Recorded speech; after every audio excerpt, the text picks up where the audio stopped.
أكيد راح ينضم لنا فنان جميل جدا، جميل بأخلاقه، جميل بصوته، فنان عنده حنجرة مميزة، بحيث أنه إذا تسمع صوته من يغني تقول هذا فلان، أو لا تقول فلان، قول هذا يوسف السماوي. أهلا وسهلا بك أستاذ يوسف. أهلا بك حبيبي أستاذ علي. شلونك مساء الخير عليكم، مساء المحبة. شلونك، أخبارك، أمورك؟ حبيبي أستاذ علي، أنا أولا حبيت أسلم عليك وأطمئن عليك، تسلم لي يا طيب أخوي العزيز وزميلي. وإن شاء الله تكون أنا بصحة أشكركم على وخير. البرنامج الحلو اللي يسلط الأضواء على الأصوات ويسلط الأضواء على بعض المطربين إخواننا وزملائنا.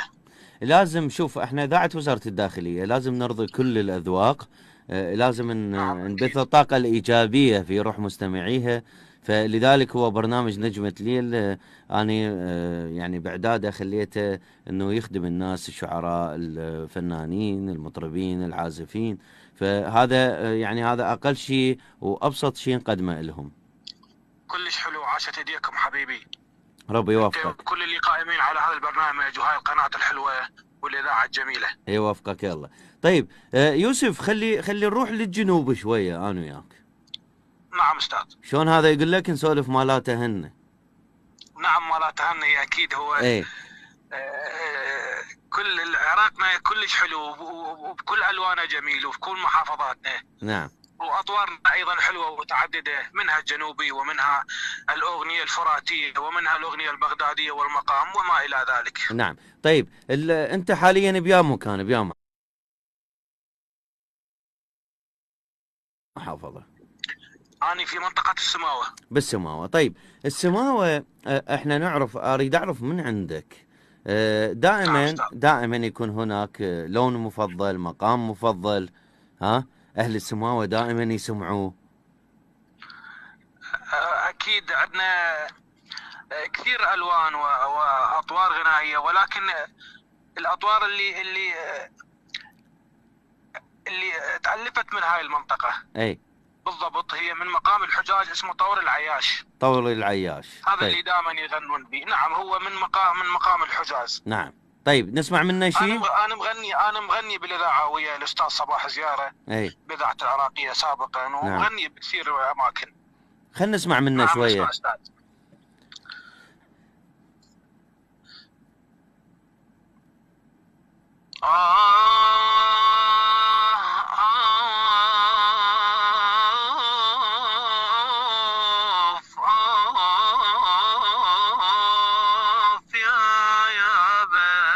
يا يابا.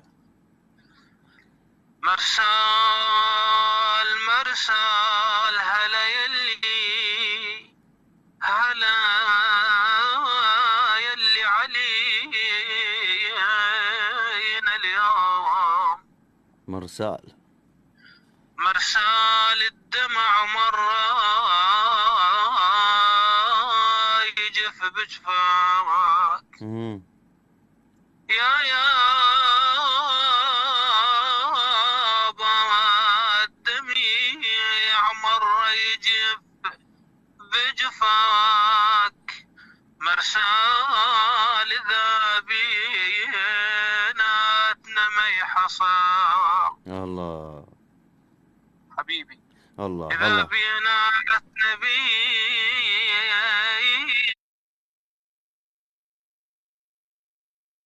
بيناتنا ما يحصل. مرسال برسول الريح لبعث لك تحية. الله. هذا أحد أطوار الحجاز اللي هو اي. يعني نسبة إلى أهالي السماوة. من المؤلف الأول أعتقد اسمه محمد العياش، هذا اللي كان بالشط يعني نعم. يصطاد الأسماك، وعنده هاي العياش، هاي النبرة. بها الأسماك، ما أعرف شو يسمون بها هاي اي. ف أستاذ. نعم، هاي طبعا معلومة مهمة ويجوز كثير من الناس أكيد ما تعرفها. أكيد كثير يعني المستمعين اللي هذا الطور ما يعرفوا. نعم. احنا ايضا نحب ننوه على بعض الاطوار والمقامات. واعتقد داخل حسن غناه هوايه هذا الطور. نعم داخل حسن كثير غناه، وحضيري غناه، اي وكثير من مطربين الجنوب، لانه اللون يعني خاص بهم. طيب انت متاثر بفنان فنان سماوي معين؟ لا استاذ، أنا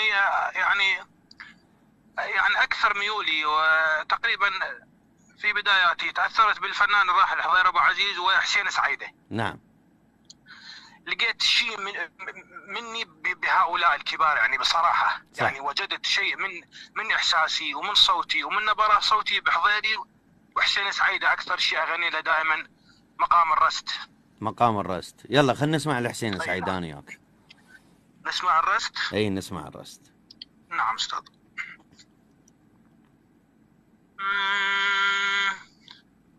يا ليل يا ليل يا ليل يا حبيبي، الله. كلمني همت يوم لعيونك، همت يوم لعيونك، كلمني وعشقت الصبر، لكن يا روحي الله. كلمني